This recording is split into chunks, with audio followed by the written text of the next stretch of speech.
Adelaide's live music scene is notorious for its dwindling ticket sales, expensive touring opportunities, and failing music venues. But could all this be changing? A few young, passionate local entrepreneurs are pushing for change.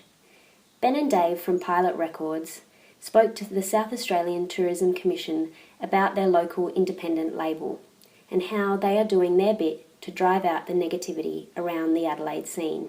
Pilot Records formed in Adelaide mainly to highlight the fact that South Australia has a lot of undiscovered artists who really are pushing the boundaries and starting to step up to the next level and taking it onto a global level. A really thriving time in Adelaide is the festival season, where you have the Fringe and the Adelaide Festival and venues like Barrio and Gluttony and so on opening up.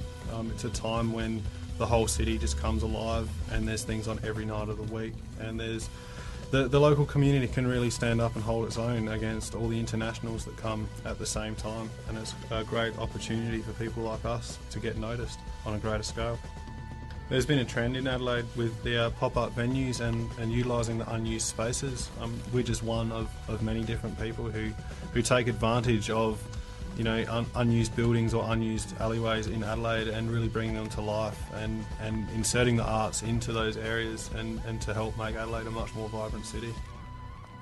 The move away from hosting live music events in conventional venues is mirrored in the ideas of Alice Fraser, whose concept, The Jam Room Presents, provides local and interstate acts with intimate and somewhat unusual spaces to perform. Well, essentially the Jam Room Presents is a music events and production business. So I've got here that it astutely balances the realms of creativity and business, and it's a room that moves. So the idea is that I create intimate, to a certain degree, atmospheres for, up until now it's been really in line with folk music, but I tour folk bands here and I create an event around them. But more than that, I kind of began the Jam Room on the flip side. So rather than starting with the music, I started with the audience. So I worked out who my audience could potentially be, and that's what it kind of went. The cafe series, Band on Boat, Music Warehouse project, and it's kind of developed from there. So the cafes essentially were my starting point, where I realised that a lot of people who went to the cafes would indeed like the styles of shows that I'm putting on, away from traditional music venues, but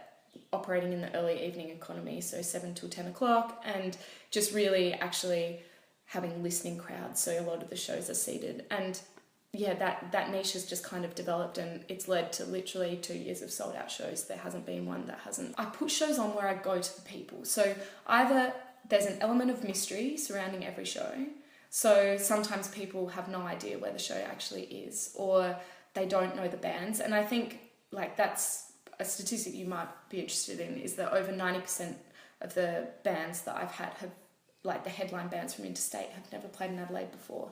So I'm creating these shows where people come because they are intrigued by the whole event.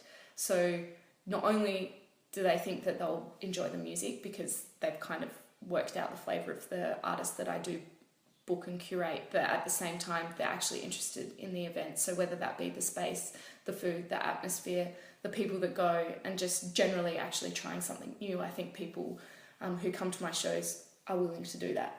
Similarly, Sharni Honour's Porch Sessions concept has experienced success, showing that Adelaide's largely untapped local live music scene has the potential, but just requires the right environment to thrive. It's a travelling series from suburb to suburb, and we take over people's houses, but just the outside of their houses, and transform them into a kind of a musical oasis for a night. Getting food and wine and bands, and we pimp out people's porches with Persian rugs and fairy lights and the whole shebang. It kind of started out as being friends, and then friends of friends, and then people that just came to the sessions and were like, hey, free party, get me involved. And I had this idea for a while based on when just me and my boyfriend were just playing just some tunes on our porch at home. And we have a very communal street in that everyone's out and about and always chatting. And our neighbours across the road were having a wine on their porch, and they've picked up their porch bench, dragged it across the road and lifted it over our fence, just listening. So I guess that was kind of like the foundation of where it all came to an idea. And it was going to be an annual event, And then I did the first one and that sold out and went a bit mental. So it was like, why not introduce the travelling concept and do it, across the summer. But the success of these young entrepreneurs has not been without hardship. Steps toward vibrancy and a unique music culture through these initiatives is often made difficult by liquor licensing, noise policies, and building codes, with no set checklist for unique events such as these. It's a challenge to stay above board. More than ever at the moment, there's people everywhere in Adelaide doing shit off their own back. You know, getting these little pop-up things up and going and just like laying everything on the line to make it exciting.